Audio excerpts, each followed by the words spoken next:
આપણે આજે રામકૃષ્ણ ટ્રસ્ટમાં આપ સૌ ઉપસ્થિત છો ખેડૂત મિત્રો. તો ખેતીને પરિવર્તન કઈ રીતે લઈ આવું? છેલ્લા 25 વર્ષથી અમે પ્રાકૃતિક ખેતીની પ્રારંભ કર્યો. આજે તમે બધા આવ્યા છો ગુજરાતમાંથી અને મહારાષ્ટ્રમાંથી પણ ભાઈ આવ્યા છે. તો ખેતીને પરિવર્તન એક દિવસમાં થઈ જાય. સાયન્ટિસ્ટો, કૃષિ સાયન્ટિસ્ટો ઘણું બધું પરિવર્તન કરવા માટે કે 3 વર્ષ લાગે, આ લાગે, તે લાગે. પણ હું તો એ જ સમજું છું કે ગાયને ગોબર, ગૌમૂત્ર અને દૂધ આ 3 પારસમણી છે. પારસમણી આપણે સમજી છીએ કે જે સોનાને અડાડે લોખંડને અને એ લોખંડ છે એ સોનું થઈ જાય. મેં જોયું નથી પણ કહે છે એમ આ 3 વસ્તુને ગાયનું ગોબર, ગૌમૂત્ર બધી જ દે છે.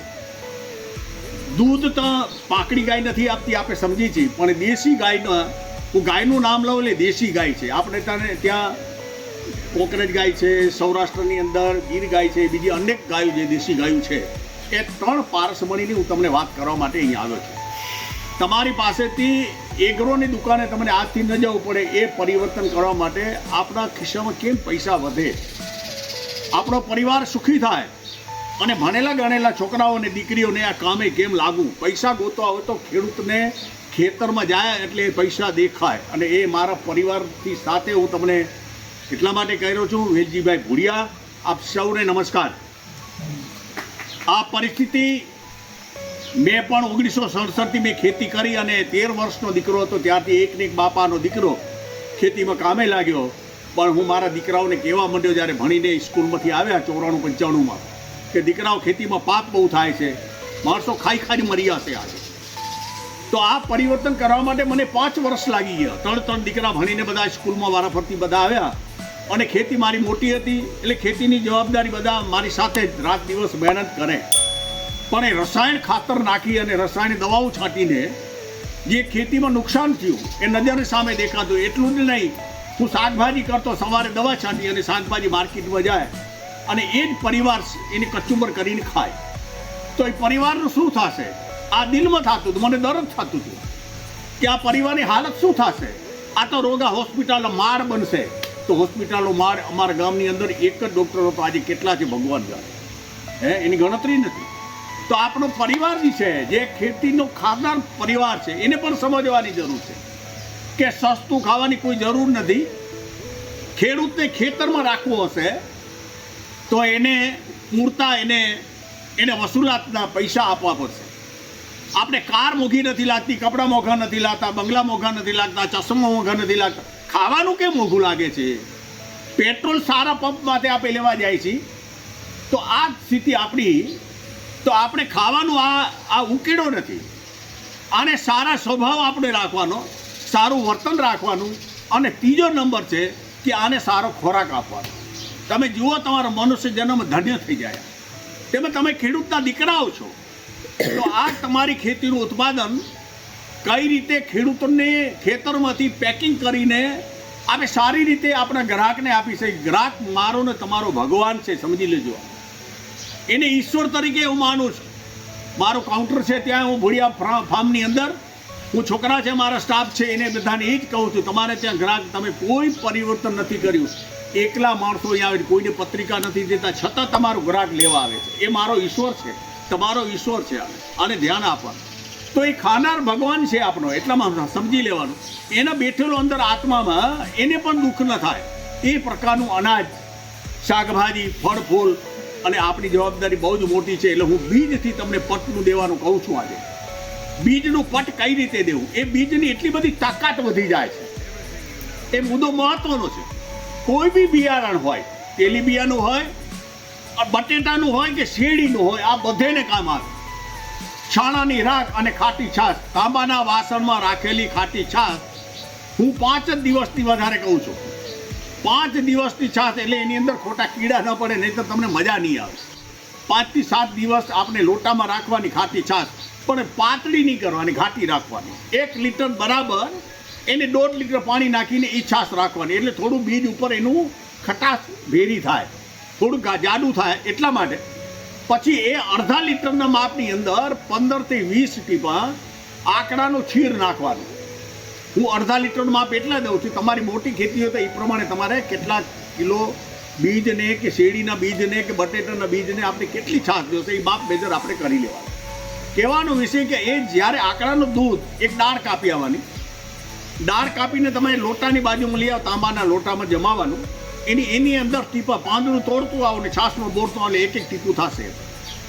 આવા 15-20 પાંદડાના ટીપા જે છે એની અંદર તમે નાખી દો એટલે તમારી જડીબુટ્ટી તૈયાર થઈ જાય. બીજને ગુલાબી કલરની કંપની જે પેકિંગ કરે છે એને બહાર કાઢી નાખો. કોઈ જરૂર નથી. એની મુદત અઠવાડિયું હશે, 10 દિવસ હશે અને 1 મહિનો હશે અને ઉગશે 5મે દિવસે તમારા દાણા ઉગી આવે. આટલી બધી તાકાત. મેં ડુંગળી ઉપર ટેસ્ટિંગ કરી, ડુંગળી 9 થી 10 દિવસે ઉગે તો એ ડુંગળી 5મે દિવસે બધી બહાર આવી. અને બિયારણ પટ જે દવા છાંટીને તમે કરો, તમે કરજો. હજી હું એમ કહું છું તમે એટલું ટેસ્ટિંગ કરજો, બાકીનું ટેસ્ટિંગ આજ વેલજી ભુડિયાના વિચારોનું કરજો. મને કોઈ સ્વાર્થ નથી, મારી કોઈ કંપની જ નથી. કંપની આ બેઠી, મારો દેવ બેઠા છે, આ ખેડૂત. બરાબર. આ દુનિયાની અંદર ખેડૂત નહીં હોય ને તો આ દુનિયાને ખવડાવનાર માણસ ખાશે શું? તો આ બીજના પટને તમે દેશો એટલે બિયારણ કોઈ દિવસ પીળું નહીં ઉગે, નબળું નહીં ઉગે અને ઉગશે ને તો જમીનની ફૂગ એને નડશે નહીં. 20 દિવસ 25 દિવસ 1 મહિના સુધી એને કાંઈ જ નહીં થાય. તો આ વસ્તુને તમે અપનાવો. તમે બીજને પટ, એની સાથે ગાયના છાણાની રાખ તમે તૈયાર રાખો. રાખ તો સ્પ્રેમાં કામ આવશે એટલે છાણાની રાખ તમે આગળ પાછળ તૈયાર રાખો. એટલે છાણાની રાખથી કોરા કરીને તમે વાવો એટલે તમારો બિયારણનો દિવસ બદલી ગયો સમજી લેજો. હમણાં શેરડીવાળા ભાઈનો તમને કહું, એને 2 ચાંસ શેરડીમાં એમ જ વાવે, આપે જેમ વાવી છે એમ. તો એની બાકીનો પટ્ટ ટ્રેક્ટર એને આખું ભરી નાખ્યું શેરડીના કાતરાનું અને ટ્રેક્ટર ઉપર છાશ છાંટીને રાખ છાંટી દીધી અને પછી મારો વાળો વાવી આવ્યો.